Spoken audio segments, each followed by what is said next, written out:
नमस्कार विद्यार्थी मित्रांनो, परत एकदा आपलं स्वागत आहे घे भरारी तू यूट्यूब चॅनलवरती. तर मित्रांनो, आज आपण पाहणार आहोत कल्याण डोंबिवली महानगरपालिका कल्याण यांच्यातर्फे ही जाहिरात आलेली आहे. मित्रांनो, या जाहिरातीमध्ये काय सांगण्यात आलेलं आहे, तर मित्रांनो यामध्ये कोणती पदं रिक्त आहेत किंवा काय सांगण्यात आलेले आहे किंवा यांचा सिलेबस काय आहे किंवा अजून ही परीक्षा कोण घेणार आहे आणि किती संवर्गाची पदं आहेत रिक्त याविषयी तुम्हाला सांगणार आहे आणि कोणत्या प्रवर्गासाठी किती राखीव आहेत हे पण सांगणार आहे. त्यामुळे मित्रांनो, हा व्हिडिओ शेवटपर्यंत पहा. चॅनलवर नवीन असाल तर आपलं चॅनल सबस्क्राईब करून ठेवा, नेहमी अपडेट राहा. तर मित्रांनो, जास्त काही अपेक्षा नाही आहे, फक्त लाईक करत जावा आपल्या व्हिडिओला. तुम्ही जर व्हिडिओला आपल्या लाईक करताना तीच एक प्रेरणा भेटते आणि आपले नेमके 50,000 सबस्क्रायबर कंप्लीट झालेले आहेत. त्याबद्दल तुमचं सर्वांचं मी आभारी आहे. तुम्ही प्रत्येक सदस्य माझ्यासाठी खूप खास आहात. तर चला मित्रांनो, आपल्या व्हिडिओला सुरुवात करूयात. तर मित्रांनो, या ठिकाणी इथे पाहू शकता गट क आणि गट ड या पदाची रिक्त पदे म्हणजे आत्ता आपल्यासाठी ही जाहिरात आलेली आहे. ही फक्त पदे कशाने सरळ सेवेने भरण्यात येणार आहेत, त्यामुळे एकच परीक्षा असणार आहे या पदासाठी. तर मित्रांनो, या ठिकाणी कोणकोणती पदे आहेत या ठिकाणी दिलेलं आहे, पाहू शकता या ठिकाणी. तर ही पदे प्रशासकीय सेवा आहेत, निमवैद्यकीय सेवा आहेत, लेखा सेवा आहेत, अभियांत्रिकी सेवा आहेत, अग्निशमक सेवा आहे, विधी सेवा आहे, क्रीडा सेवा आहे, उद्यान सेवा आहे. अशी ही या वेगवेगळ्या पदेची या ठिकाणी भरले जाणार आहेत ग्रुप सी आणि ग्रुप डीच्या अंतर्गत. तर मित्रांनो, ही पदे जी आहेत यासाठी ही स्पर्धा होण्यासाठीच म्हणजे या ठिकाणी प्रस्तुत अर्ज तुम्ही सादर केला पाहिजे असं त्यांच्यासाठी त्यांनी ही जाहिरात प्रसारित केलेली आहे. तर मित्रांनो, या ठिकाणी इथे पाहू शकता, तर 10/6/2025 पासून 3/7/2025पर्यंत तुम्ही फॉर्म भरू शकता. 10 तारखेला फॉर्म सुरुवात झालेले आहेत, 3 तारीख लास्ट आहे ती पुढच्या महिन्याची. तर मित्रांनो, आता पुढे आल्याच्यानंतर या ठिकाणी आपल्याला पाहायचं आहे, तर तुम्ही पाहू शकता 3 तारीखची रात्री 12 वाजेपर्यंत म्हणजे 11:55 तुम्ही फॉर्म भरू शकता. तर या ठिकाणी इथे पाहू शकता संवर्ग आहे, इथं पदनाम आहे आणि 7व्या वेतन आयोगानुसार किती पेमेंट पडणार आहे त्यांना ते दिलेलं आहे आणि एकूण भरायची रिक्त पदे किती आहेत आता आपण हे जाणून घेऊयात. तर मित्रांनो, या ठिकाणी इथे पाहू शकता, इथे दिलेले आहे निमवैद्यकीय सेवा गट क दिलेले आहे. फिजिओथेरपिस्ट म्हणून पद आहे मित्रांनो. या ठिकाणी S14नुसार त्यांचा पगार आहे. 2 पदं रिक्त आहेत मित्रांनो. त्यानंतर निमवैद्यकीय गट क औषध निर्माता म्हणून आहे, त्यांचे एकूण 14 रिक्त पद आहेत. त्यांची पण पेमेंट कशी आहे, S14नुसार आहे. त्यानंतर निमवैद्यकीय सेवा आहे, कुष्ठरोग तंत्रज्ञ म्हणून आहे, त्यांचे किती आहे पगार, सेम आहे, S14नुसारच आहे. 2 पदं रिक्त आहेत. त्यानंतर निमवैद्यकीय सेवा आहे, गटकट स्टाफ नर्स म्हणून आहे, त्यांचे पदं किती आहेत, टोटल 78 रिक्त पदे आहेत आणि S13नुसार पेमेंट आहे मित्रांनो त्यांची. त्यानंतर निमवैद्यकीय सेवा गट कच आहे मित्रांनो, त्यामध्ये कोणतं पद आहे, तर क्षयकिरण तंत्रज्ञ म्हणून आहे, त्यांचं पण S13नुसार पेमेंट आहे. एकूण 6 रिक्त पदे आहेत त्यांची. त्यानंतर निमवैद्यकीय सेवा आहे मित्रांनो, त्यामध्ये health visitor and leprosy technician म्हणून आहे, S8नुसार पेमेंट आहे, एकच पद रिक्त आहे. त्यानंतर निमवैद्यकीय सेवा गट क म्हणून आहे, मानसोपचार समुपदेशन आहे, त्यामध्ये पण S8नुसार पगार आहे, S8नुसार त्यांचे पण 2 रिक्त पद आहेत. निमवैद्यकीय सेवा गट क आहे, प्रयोगशाळा तंत्रज्ञ म्हणून आहे, S13नुसार पेमेंट आहे, एकच पद रिक्त आहे. त्यानंतर लेखा विभागाचा आहे मित्रांनो, लेखा सेवा म्हणून, त्यामध्ये लेखापाल असेल किंवा वरिष्ठ लेखा परीक्षक असेल, यांचं पगार S14नुसार आहे, 6 रिक्त पदे आहेत. त्यानंतर अभियांत्रिकी स्थापत्य म्हणून आहे, गट क आहे, कनिष्ठ अभियंता स्थापत्य म्हणून आहे, त्यांची पदे किती आहेत मित्रांनो रिक्त, तर इथे पाहू शकता S14नुसार टोटल पदे 58 पदे रिक्त आहेत. त्यानंतर अभियांत्रिकी गट क विद्युत म्हणूनसाठी आहे, कनिष्ठ अभियंता विद्युत म्हणून, त्यांचा पण पगार S14नुसार आहे, टोटल 12 रिक्त पदे आहेत. त्यानंतर अभियांत्रिकी गट क म्हणून आहे, कनिष्ठ अभियंता यांत्रिकी म्हणून आहे, त्यांचा पण पगार S14नुसार आहे आणि 8 रिक्त पदे आहेत. त्यानंतर अग्निशमक सेवा गट क म्हणून आहे, यामध्ये काय सांगण्यात आलेलं आहे मित्रांनो, चालक यंत्रचालक ड्रायव्हर कम ऑपरेटर म्हणून आहे, हे पद S8नुसार पगार आहे आणि 12 रिक्त पदं आहेत. तर तुमचा कोणी मित्र ड्रायव्हर असेल तर या ठिकाणी चालू शकतो. तर आपण याची डिटेल्स जाणून घेणार आहोत. तर आपण टप्प्याटप्प्यानं पाहतो. तर मित्रांनो, कुठेही जाऊ नका, शेवटपर्यंत व्हिडिओ पहा, कारण हा व्हिडिओ एकदाच व्हिडिओ पाहायचा आहे आणि तुम्हाला फॉर्म डायरेक्टली भरायचा आहे. कोणाला माहिती एक्स्ट्राची विचारायची गरज पण नाही. तर मित्रांनो, पुढे काय दिलेलं आहे बघा. या ठिकाणी अग्निशमक सेवा आहे. अग्निशमक सेवेसाठी अग्निशमक वायरमॅन म्हणून एक पद आहे. त्यांचं पण S6 नुसार पगार आहे. 138 पोस्ट आहेत मित्रांनो. त्यानंतर विधी सेवा गट क आहे. कनिष्ठ विधी अधिकारी म्हणून आहे. त्यांचा पण पगार S14 नुसार आहे. 2 रिक्त पदं आहेत. त्यानंतर क्रीडा सेवा म्हणून आहे. क्रीडा प्रवेशक म्हणून आहे. त्यांचा पगार आहे S14 नुसार 1 पद रिक्त आहे. त्यानंतर उद्यान सेवा गट क आहे. त्यांना उद्यान अधीक्षक म्हणतात. तर S14 नुसार 2 पदं रिक्त आहेत. त्यानंतर उद्यान सेवा गट क आहे. उद्योग निरीक्षक आहे, उद्यान निरीक्षक आहे. उद्यान निरीक्षकमध्ये S8 नुसार पेमेंट आहे. 11 रिक्त पद आहेत. त्यानंतर प्रशासकीय सेवा म्हणून आहे. प्रशासकीय सेवामध्ये मित्रांनो, प्रशासकीय सेवामध्ये लिपिक टंकलेखक म्हणून येतं, म्हणजे क्लर्कचं पद येतं. त्यांचा S6 नुसार पगार आहे आणि एकूण किती आहेत पदं? 116 पदं रिक्त आहेत. हे खूप जास्त, म्हणजे 116 म्हणजे भरपूर पदं आहेत. तर आपण पाहूयात पुढे कोणत्या कॅटेगरीला किती राखीव आहेत ते. त्यानंतर पुढे इथे पाहिल्याच्यानंतर लेखा सेवा गट क आहे. लेखालिपिक म्हणून S6 नुसारच पेमेंट आहे यांचा आणि 16 पदं रिक्त आहेत यांची. आणि त्यानंतर निमवैद्यकीय सेवा गट ड आहे. आया फिमेल अटेंडंट म्हणून आहे. यांचा SA नुसार पगार आहे. 2 पदं रिक्त आहेत. अशा पद्धतीचे हे एकूण किती पदं आहेत ते 490 पदं रिक्त आहेत. आता यामध्ये काय म्हणलेलं आहे बघा. टिपमध्ये काय दिलेलं आहे. अधिसंख्य पदावर सेवा वर्ग करण्यात आलेले औषध निर्माता 3 पदे, प्रयोगशाळा तंत्रज्ञ 1 पद, कनिष्ठ अभियंता स्थापत्य 2 पद, फायरमॅन 1 पद, लिपिक टंकलेखन 2 पद, आया फिमेल जे आहे अटेंडंट 2 पदे, याप्रमाणे एकूण 11 पदे ही काय करण्यात आले, अनुसूचित जमाती प्रवर्गातील एकूण रिक्त पदामध्ये समाविष्ट करण्यात आलेले आहेत. तर अशा पद्धतीचे टोटल जे 11 पदं आहेत हे धरून सर्व काही, तर हे 11 पदं जे आहेत ते कुठे अनुसूचित जमातीच्या प्रवर्गामध्ये समाविष्ट करण्यात आलेले आहेत. तर ते फक्त त्यांच्यासाठी राखीव राहणार आहेत. तर मित्रांनो, पुढे काय दिलेलं आहे बघा. या ठिकाणी ऑनलाईन नोंदणी करण्यासाठी तुम्हाला 10/6/2025 दिलेला आहे. अंतिम दिनांक सांगितली होती 3/7/2025 आहे आणि शुल्क भरण्याचा तारीख पण सेम आहे 3/7/2025. तुम्हाला प्रवेशपत्र कधी येईल? 7 दिवस अगोदर येईल परीक्षेच्या. आणि ऑनलाईन परीक्षेचा दिनांक पण तुम्हाला कल्याण डोंबिवली महानगरपालिकेच्या संकेतस्थळावर उपलब्ध करून देण्यात येईल. कधी परीक्षा आहे ते तसं आपल्या चॅनलवरती पण टाकण्यात येईल. त्यामुळे आपल्या चॅनलला सबस्क्राईब करून ठेवा. तर मित्रांनो, यामध्ये काय सांगते, तांत्रिक समस्या उद्भवल्यास TCS इथे हेल्पलाईन नंबर दिलेला आहे. याचा अर्थ मित्रांनो, ही परीक्षा कोण घेणार आहे? TCS घेणार आहे. तर पुढे काय म्हणलेले, जाहिरातीबाबत विचारणा करण्यासाठी तुम्हाला हेल्पलाईन नंबर आणि ईमेल ID दिलेला आहे. या ठिकाणी तुम्ही संपर्क करू शकता. त्यांचा या ठिकाणी सोमवार ते शनिवार तुम्ही सकाळी 10 ते सायंकाळी 6 वाजेपर्यंत तुम्ही कॉन्टॅक्ट करू शकता. या ठिकाणी अजून काय म्हणलेलं आहे बघा. परीक्षेचा वेळ, दिनांक, केंद्र प्रवेशपत्रामध्ये नमूद केलेले संभाव्य बदलाबाबत वेळोवेळी कल्याण डोंबिवलीच्या महानगरपालिकेच्या या संकेतस्थळावरती तुम्हाला सांगण्यात येणार आहे.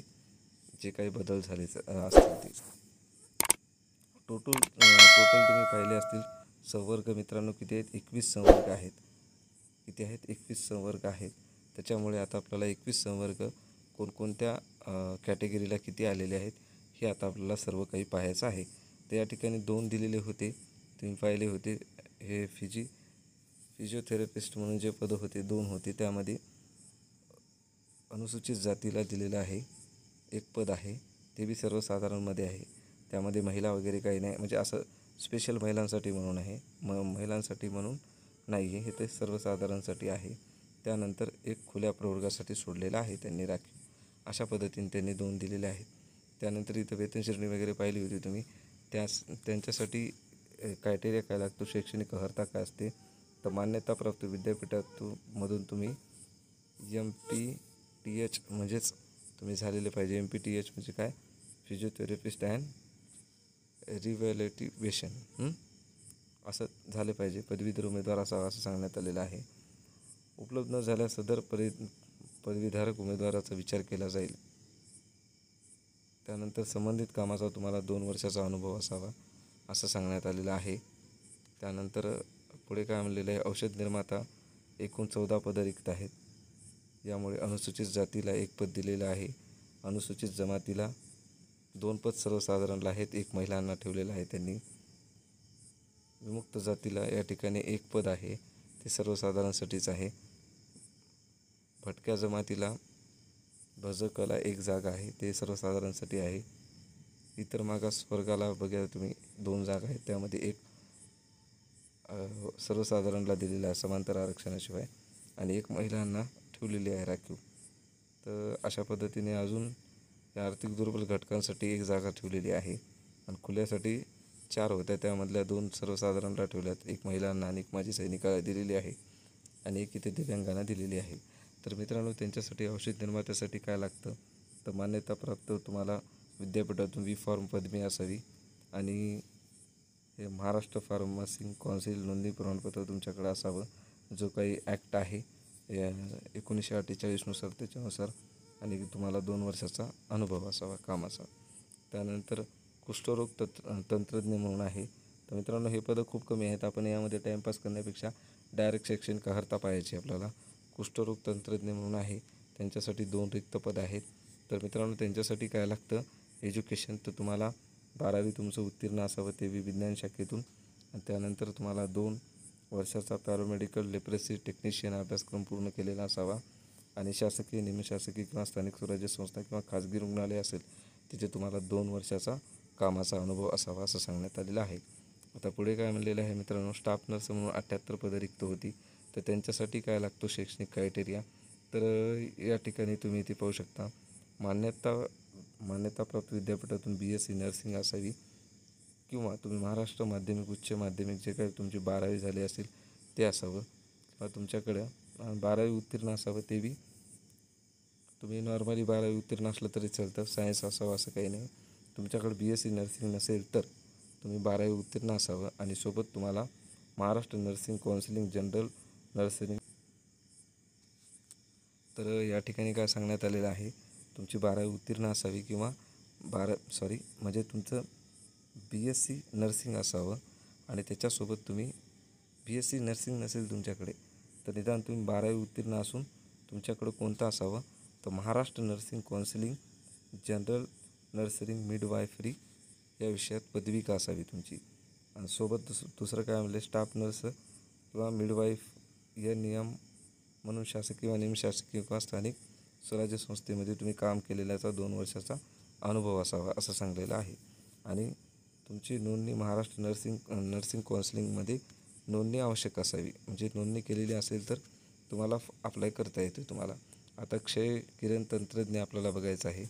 या ठिकाणी काय सांगण्यात आलेलं आहे त्यांच्यासाठी, तर तुम्हाला भौतिक विषयाचं विज्ञान शाखेत पदवी असावी मान्यताप्राप्त विद्यापीठातून आणि मान्यताप्राप्त संस्थेतून विद्यापीठातून रेडिओग्राफी पदविका डिप्लोमा इन रेडिओग्राफी उत्तीर्ण असावा असं सांगण्यात आलेलं आहे. पुढे काय म्हणलेलं आहे बघा, तुम्हाला त्याचा पण 2 वर्षाचा अनुभव असावा त्या कामाचा असं सांगण्यात आलेलं आहे. खाजगी असेल किंवा कुठल्याही संस्थेत तुमच्या निमशासकीय असो किंवा शासकीय असो किंवा स्थानिक स्वराज्य संस्थेचे असो किंवा खाजगी असो, त्या ठिकाणी तुम्हाला 2 वर्षाचा अनुभव असावा. त्यानंतर पुढे काय म्हणलेलं आहे, हेल्थ व्हिजिटियर अँड लेप्रेसी टेक्निशियनचे 1 पद रिक्त आहे. त्यांच्यासाठी पण काय लागलेलं आहे, तर तुम्हाला 10वी उत्तीर्ण असावं आणि तुम्ही मान्यताप्राप्त विद्यापीठातून कुष्ठरोग तंत्रज्ञ पाठ्यक्रम पूर्ण केलेला असणं आवश्यक आहे. तुम्ही 10वी उत्तीर्ण सोबत तुम्हाला हे मान्यताप्राप्त संस्थेच्या कुष्ठरोग तंत्रज्ञ पाठ्यक्रम तुम्ही पूर्ण करणे आवश्यक आहे. जे काही त्याचा असेल तो तुम्ही पूर्ण केलेला असावा असं सांगण्यात आलेलं आहे. मानस उपचार समुपदेशन म्हणून आहे. आता त्यांच्यासाठी त्यांचे पदं किती रिक्त होते, 2 होते. आता इथे पाहू शकता तुम्ही, मानस उपचार समुपदेशन म्हणून 2 पदं रिक्त होते. तर याच्यासाठी शिक्षण काय लागतं मित्रांनो, तर या ठिकाणी MA लागतं. क्लिनिकल सायकॉलॉजी तुमची असावी किंवा MA काउन्सिलिंग सायकॉलॉजी तुमच्याकडे असावं मान्यता प्राप्त विद्यापीठाकडून. त्यामध्ये तुम्हाला 2 वर्षाचा अनुभव असावा. सेम शासकीय असेल किंवा निमशासकीय असेल किंवा स्वराज्य स्थानिक संस्था असेल. त्यानंतर प्रयोगशाळा तंत्रज्ञ म्हणून एक पद रिक्त आहे. त्यामध्ये पण तुम्हाला काय सांगितलेलं आहे, तर मान्यता प्राप्त विद्यापीठ जे काय असेल त्याच्यामध्ये भौतिकशास्त्र, रसायनशास्त्र किंवा जीवशास्त्र, वनस्पतीशास्त्र, प्राणीशास्त्र किंवा सूक्ष्म जीवशास्त्र याच्यामध्ये यापैकी कुठल्याही एका याच्यामध्ये तुम्हाला विज्ञान पदवी असावी. त्यानंतर तुम्ही विद्यापीठातून मान्यताप्राप्त संस्थेतून DMLD उत्तीर्ण असावं. त्यानंतर काय म्हणलेलं आहे, संबंधित कामाचा तुम्हाला किती 2 वर्षाचा अनुभव असावा. त्यानंतर काय म्हणलेलं आहे, लेखापाल वरिष्ठ लेखापरीक्षक म्हणून 6 पदे रिक्त आहेत. यामध्ये काय सांगण्यात आलेलं आहे, तुम्हाला वाणिज्य पदवी म्हणजे तुमचं BCom वगैरे झालेलं असावं किंवा MCom असलं तरी जमतं, काही हरकत नाही. त्यानंतर लेखापरीक्षक म्हणून 3 वर्षाचा अनुभव असावा. तुम्हाला 3 वर्षाचा अनुभव मागलेला आहे. आणि निवड झालेल्या उमेदवाराला 2 वर्षात विभागीय परीक्षा उत्तीर्ण होणे आवश्यक आहे. बघा, असं पण सांगितलेलं, विभागीय परीक्षा पण होईल त्यांची, ते पण तुम्हाला उत्तीर्ण होणं आवश्यक आहे. नंतर कनिष्ठ अभियंता स्थापत्य म्हणून 58 जे पदं रिक्त होते, त्यामध्ये काय सांगण्यात आलेलं आहे मित्रांनो, टीपमध्ये बघा, अधिसंख्य पदावर सेवा वर्ग करण्यात आलेल्या कनिष्ठ अभियंता 2 पदे हे अनुसूचित जमातीच्या साठी हे 2 पदं रिक्त त्यांना देण्यात आलेले आहेत. त्यामुळे हे जे काही 58 पदं आहेत, ते 58 पदातले 2 पदं तर ऑलरेडी गेले. 58 पदं आहेत ना, 56 पदं झाले. अशा पद्धतीने यामध्ये तुम्हाला शैक्षणिक अर्हता काय सांगलेली आहे बघा, मान्यताप्राप्त विद्यापीठाची स्थापत्य म्हणजे सिव्हिल अभियांत्रिकी शाखेची पदवी असावी असं सांगण्यात आलेलं आहे. नंतर कनिष्ठ अभियंता म्हणून आहे विद्युत, यांची जी 12 पदं रिक्त होती त्यांच्यासाठी शैक्षणिक अर्हता मित्रांनो, ते पण अशा पद्धतीने म्हणले की मान्यताप्राप्त विद्यापीठात विद्युत म्हणजेच इलेक्ट्रिकल अभियांत्रिकी शाखेची पदवी असावी असं सांगितलं आहे. कनिष्ठ अभियंता यांत्रिकी म्हणून जे 8 पदं होती त्यांच्यासाठी पण सेम या ठिकाणी कुठली मेकॅनिकल अभियांत्रिकी शाखेची पदवी म्हणजे मान्यताप्राप्त विद्यापीठातील यांत्रिकी म्हणजेच मेकॅनिकल तुमच्याकडे पदवी असावी असं सांगण्यात आलेलं आहे.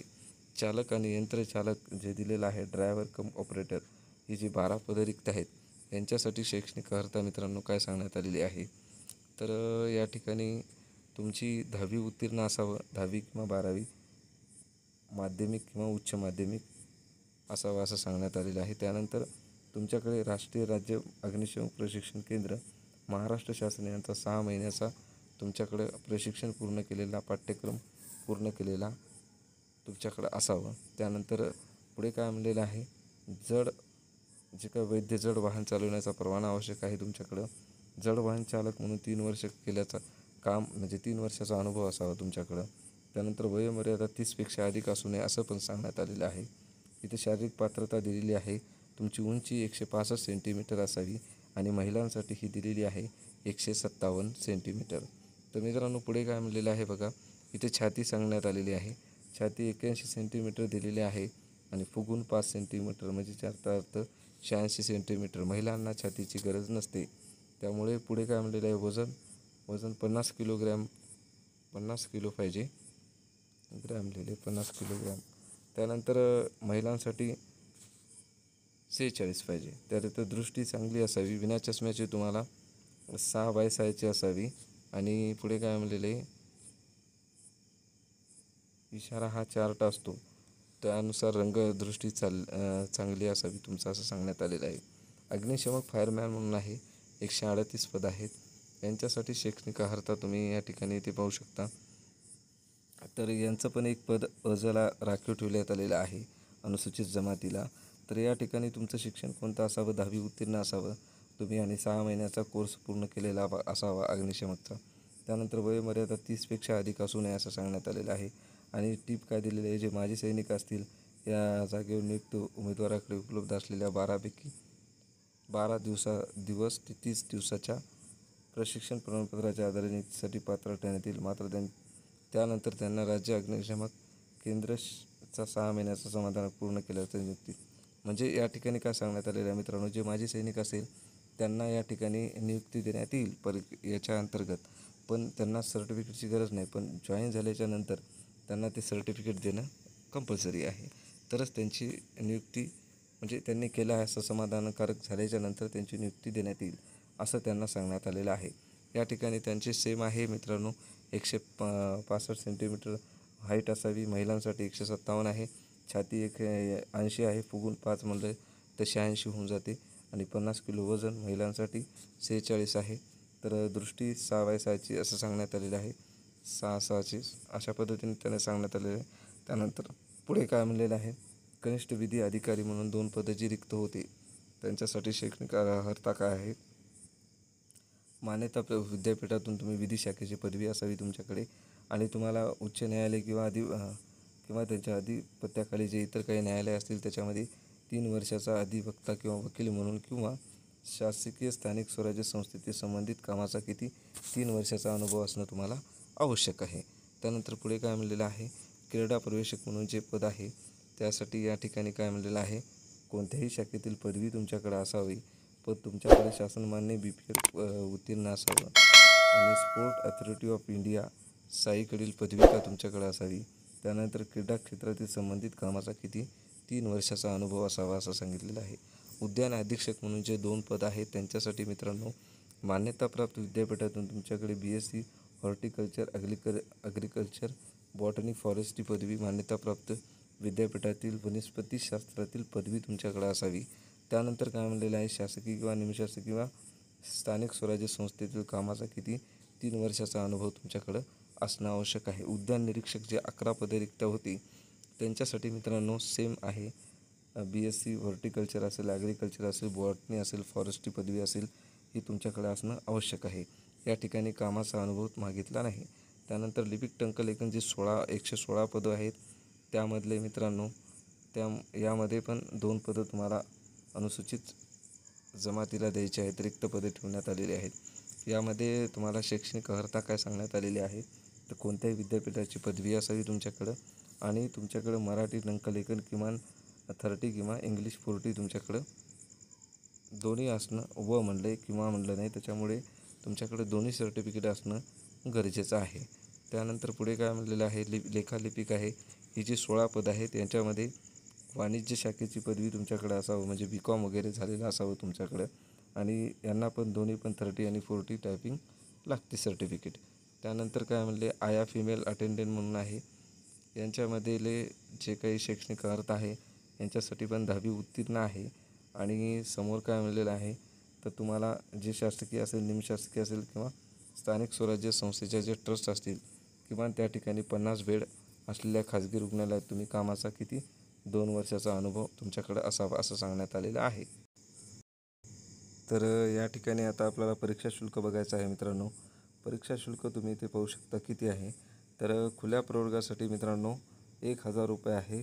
वस्तू आणि सेवा करासह म्हणजे GSTच्या याच्यासह तुम्हाला भरायचं आहे. आणि जे मागास किंवा अनाथ प्रवर्गातील असतील त्यांच्यासाठी 900 रुपये विथ GST आहे मित्रांनो. आणि जे माजी सैनिक व दिव्यांग माजी सैनिक आहेत यांच्यासाठी ही परीक्षा शुल्क माफ आहे. आणि त्यानंतर फक्त ऑनलाईन पद्धतीनेच परीक्षा शुल्क भरायचं आहे. त्यानंतर उमेदवारास प्रसिद्ध केलेल्या जाहिरातीमध्ये एकापेक्षा अधिक पदासाठी जर अर्ज केला असेल तर तसं प्रत्येक पदासाठी तुम्हाला काय करायचे, वेगळी फी आणि वेगळा स्वतंत्र अर्ज तुम्हाला भरणं बंधनकारक आहे. त्यामुळे तुम्ही इथे या ठिकाणी जे काही दिले संवर्ग, तुम्ही जर 2-3 याच्यामध्ये बसत असाल तर तुम्हाला 2-3 फॉर्म वेगवेगळे भरावे लागतील आणि तुम्हाला वेगवेगळी परीक्षा शुल्क पण द्यावी लागेल. ही परीक्षा शुल्क कशी आहे, नॉन रिफंडेबल आहे. म्हणजे तुम्ही एकदा भरल्याच्या नंतर परीक्षा द्या अथवा नका देऊ, तुमची परीक्षा फी परत भेटणार नाही. या ठिकाणी सर्वसाधारण सूचना दिलेल्या आहेत.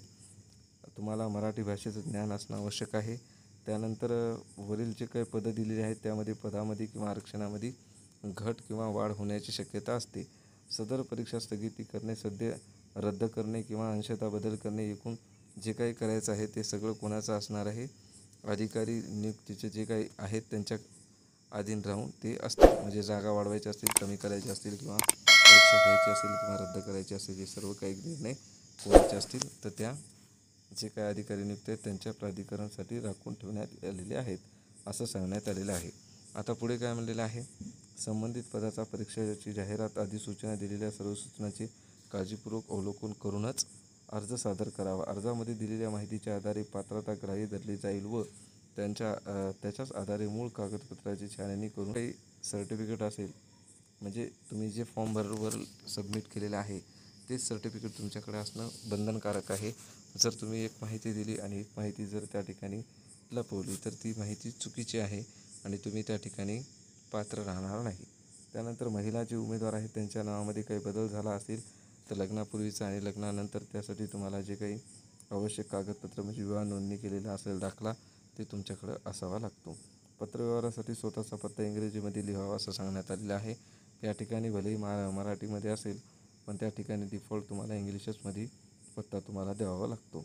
त्यानंतर अर्जात दिलेली माहिती ही या ठिकाणी काय म्हणलेलं बघा, अर्जात दिलेली माहिती मूळ कागदपत्र तपासणी दरम्यान काही कागदपत्रे संशयास्पद वाटली अथवा तुमची नियुक्ती झाल्याच्या नंतर वाटली तर आढळून आल्यास काय करण्यात येईल, माहिती खोटी आहे आणि असे समजण्यात येईल व अर्जातील माहिती संदर्भात कागदपत्र पुरावे सादर करू न शकल्याने उमेदवाराची निवड काय करण्यात येणार आहे, रद्द केली असं सांगण्यात येईल तुम्हाला. त्यानंतर वय असेल, शैक्षणिक अर्हता असेल, मागासवर्ग असेल किंवा क्रिमिनल प्रमाणपत्र किंवा दिव्यांग असेल किंवा महिला असेल किंवा माजी सैनिक असेल, अनाथ असेल, प्रकल्पग्रस्त असेल, भूकंपग्रस्त असेल, अंशकालीन कर्मचारी, खेळाडू, पात्रता, दिव्यांग उमेदवार असेल, मदतनीस घ्यायचे आहे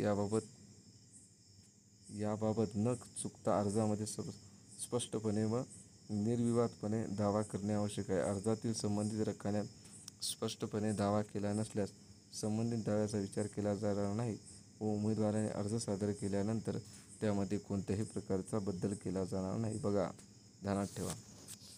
म्हणजेच तुम्ही जो काही दिव्यांगाचा असेल किंवा माजी सैनिकाचा असेल तर तुम्ही आहात तर तिथं स्पेशली मेन्शन करा असं सांगण्यात आलेलं आहे फॉर्ममध्ये.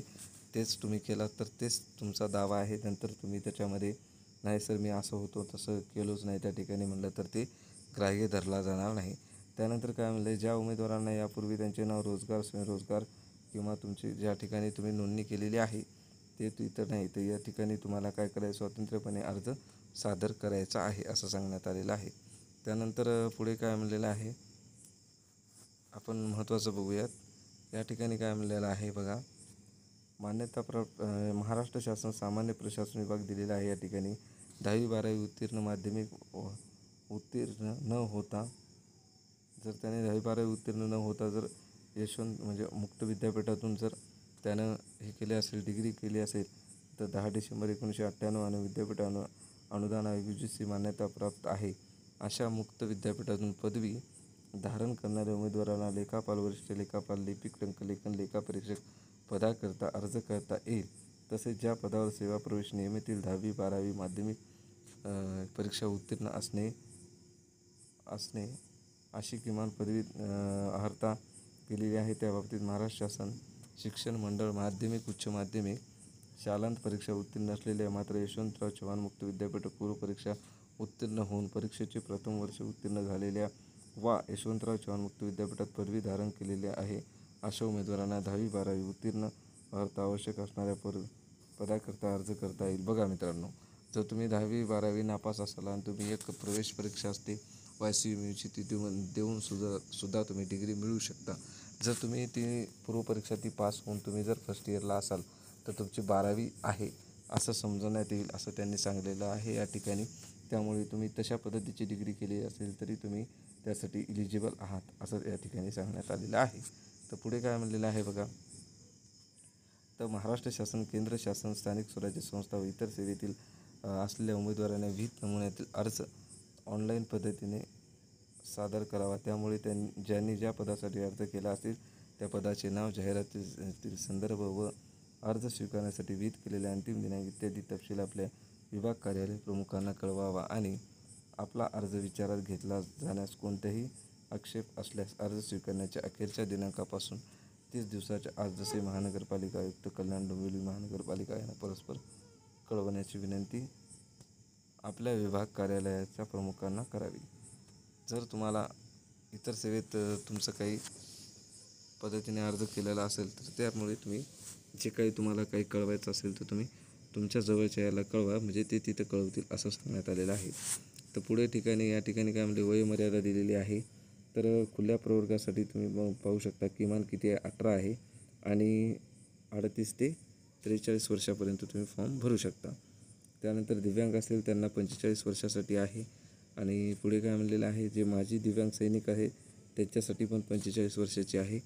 त्यानंतर पुढे दिलेलं आहे या ठिकाणी सशस्त्र दलात सेवक, म्हणजे यांना 3 वर्षाचा हेत पण दिलेला आहे, वाढून पण देण्यात आलेले आहेत. जे माजी सैनिक आहेत त्यांच्यासाठी 3 वर्ष वाढून देण्यात आले. जे भूकंपग्रस्त प्रकल्पग्रस्त असतील त्यांच्यासाठी 45 वर्ष आहे. जे अंशकालीन उमेदवार असतील त्यांच्यासाठी 55 वर्ष आहे. तर अशा पद्धतीने इथे दिलेले आहे. तर पुढे मित्रांनो या ठिकाणी डायरेक्टली वयोमर्यादा इथे पाहू शकता तुम्ही. आणि वय गणण्याचा दिनांक महत्त्वाचा आहे. या ठिकाणी इथे पाहू शकता 1/7/2025 आहे. यापर्यंतच तुमचं वय गणलं जातं. त्याच्यानंतर तुम्ही त्या वयाच्या क्रायटेरियात बसत नसाल तर तुम्ही इलिजिबल नाही फॉर्म भरण्यासाठी, एवढं ध्यानात असू द्या. तर त्यानंतर पुढे काय म्हणलेलं आहे, तर इथे सरळ सांगितलेलं आहे तुमचं वय किती. इथं जरी क्रायटेरिया दिला असेल तरी स्पेशल काही कॅन्डिडेटसाठी किंवा त्या प्रवर्गासाठी इथे बघा तुम्ही या ठिकाणी पाहू शकता 18 ते 38 वर्ष दिलेले आहे.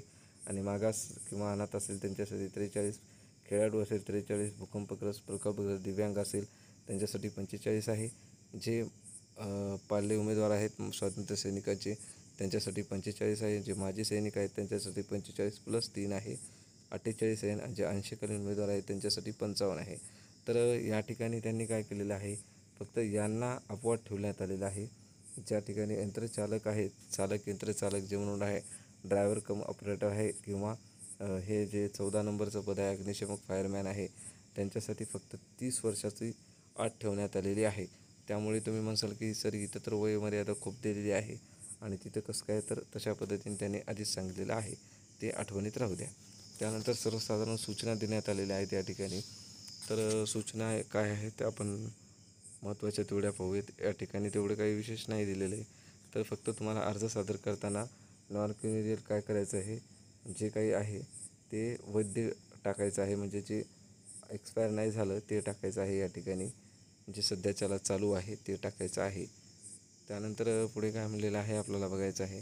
हे निवड यादी या ठिकाणी दिलेली आहे. निवड पद्धती काय आहे, तर तुम्हाला परीक्षा ऑनलाईन पद्धतीने घेण्यात येईल. परीक्षेचं ठिकाण, वेळ तुम्हाला काय करण्यात येईल, ईमेल किंवा SMS द्वारे तुम्हाला कळवण्यात येणार आहे.